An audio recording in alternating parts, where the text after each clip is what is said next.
Well, during the COVID-19 crisis, drastic measures have been taken to try to keep the loss of life to a minimum. Remember that bloke getting busted for eating a kebab on a park bench? Well, who can forget the bizarre bonk man? Crikey. Now, once the virus passes, restoring citizens' liberty may prove the least of society's problems. It'll be far more difficult for governments to remove wage subsidies, reduce debt, and restabilise economies. Already, there are growing calls for massive state intervention in the post-COVID-19 economy. The left welcomes a new era of permanent government activism, while some on the right welcome the end of free trade and globalisation.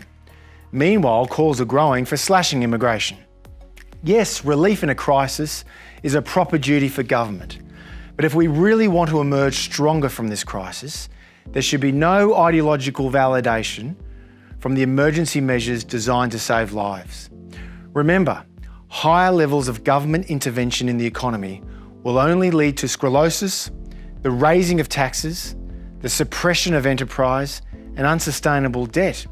And as for high levels of protectionism, well, that will, among other things, just increase the price of imported goods and risk drawing us further into a slump. What passes for the new zeitgeist grimly echoes Ronald Reagan's quip about government. If it moves, tax it. If it keeps moving, regulate it. And if it stops moving, subsidise it. Well, what to do? Well, we advocate structural reforms in tax, workplace and regulations that will sharpen incentives to work, invest and create wealth. John Howard has frequently likened economic reform to competing in a never-ending foot race.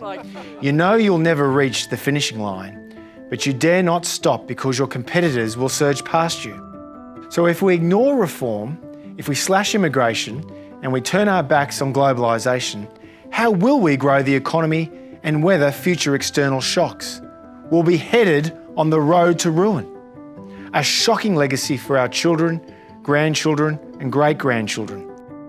Well, it's against this background that CIS is working on policies to help our nation go from pandemic to prosperity.